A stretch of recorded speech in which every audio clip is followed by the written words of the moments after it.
इस लेसन में हम ऑफसेट और मिरर कमांड के बारे में जानेंगे। ठीक है, तो ऑफसेट और मिरर कमांड के मैं यहाँ पान और जूम करके इस ऑफसेट को ठीक तरह से जूम कर रहा हूँ। ठीक है, अब यहाँ पर मैं ऑफसेट कमांड के बारे में पहले जाऊँगा। मैं सबसे पहले यहाँ पर ऑफसेट कमांड को सिलेक्ट करूँगा। ये मुझे प्रॉम्प्ट करेगा कि आपको कितना डिस्टेंस चाहिए ऑफसेट करने के लिए। ठीक है, तो मैं यहाँ पर मैन्युअली लिख भी सकता हूँ कि जैसे कि मुझे 200 चाहिए, तो ये जैसे मैं सिलेक्ट करूँगा और जिस भी साइड जाऊँगा उस साइड ये ऑफसेट होगा।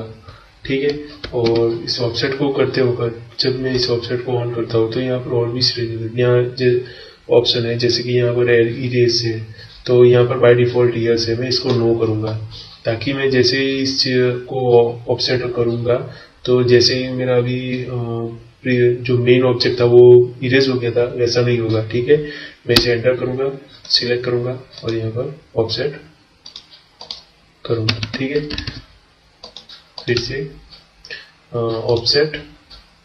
अब मैं इसको मैन्युअली भी लिख सकता हूँ और सिलेक्ट भी कर सकता हूँ, जैसे कि मुझे इतना ही ऑफसेट देना है।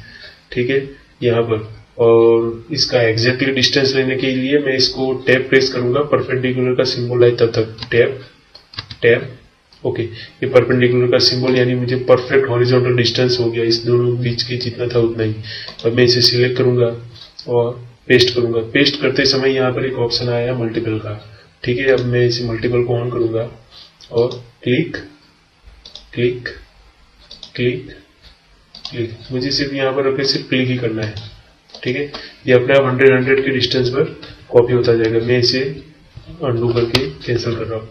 ठीक है, और भी चीजें जैसे कि अभी मैंने जो भी ड्रॉ करे तो वो इसके सेम लेयर में हो रहा था, लेकिन मुझे ऐसा नहीं चाहिए। जैसे कि मैं उसको लेयर मुझे चेंज करना है, तो यहाँ पर मुझे पूछ रहा है सोर्स और करंट मेरा इसमें होना चाहिए, तो मैं इसे यहाँ पर लिख सकता हूँ करंट में, और मेरा डिस्टेंस जो है वो 100 ओके है, तो मैं इसे स्पेस करूंगा। अब मैं इसे सिलेक्ट करके जैसे ही करूंगा, ठीक है, इसका ऑफसेट जो होगा मेरे करंट लेयर में होगा।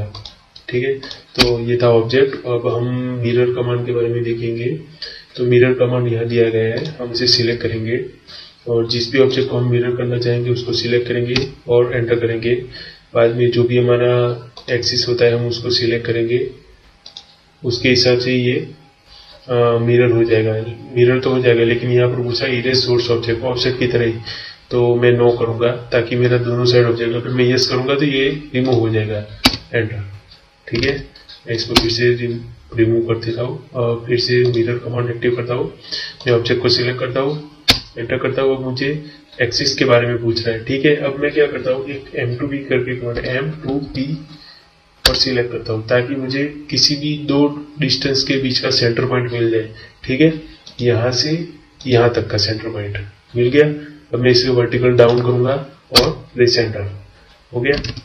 एक बार फिर से सिलेक्ट, ये नाउन वर्ब में भी काम आता है, नाउन वर्ब सिलेक्शन। जैसे कि मैं सिलेक्ट करने के बाद भी मैं कमांड को एक्टिव कर सकता हूँ। ठीक है, तो सिलेक्ट मिरर M2B प्रेस, कहीं पर भी, यहाँ पर भी सिलेक्ट करो और यहाँ पर भी सिलेक्ट करो, उसका सेंटर ही आपको देगा। और सिलेक्ट करने के बाद अगर मैं यस करूंगा तो ये रिमूव हो जाएगा। ठीक है, तो इस तरह हम ऑब्जेक्ट और मिरर कमांड को यूज करते हैं। मिरर करेंगे और किसी टेक्स्ट ऑब्जेक्ट को मिरर करेंगे तो कैसे करेंगे, तो मिरर को सिलेक्ट करके टेक्स्ट ऑब्जेक्ट को सिलेक्ट करेंगे और एंटर देंगे और यहाँ पर हम अपनी वर्टिकल लाइन को ड्रॉ करेंगे। तो जैसे ही हम देखेंगे हम अपना टेक्स्ट ऑब्जेक्ट मिरर हुआ होगा, तो हमें ऐसा नहीं चाहिए। मिरर तो चाहिए लेकिन उसकी मिरर इम्पैक्ट इसमें टेक्स्ट में नहीं चाहिए। ठीक है, तो हम क्या करेंगे, एक मेक टेक्स्ट करके ऑप्शन आता है, इस सेटिंग को हम 1 से 0 कर देंगे। ठीक है, अब देखेंगे मिरर को सिलेक्ट करेंगे, ऑब्जेक्ट को सिलेक्ट किया और एंटर, एंड यहाँ पर हम अपने एक्सिस को ड्रॉ किया। तो ये ऑब्जेक्ट इस तरह तो मिरर हो गया ग्रिप में, लेकिन उसका ऑब्जेक्ट का ओरिएंटेशन हुआ वो वही रहे, सेम रहा। ठीक है, तो इस तरह हम मिरर टेक्स्ट के लिए इस सेटिंग को जरूर याद रखना, मिरर टेक्स्ट करके उसको 0 जरूर कर देना।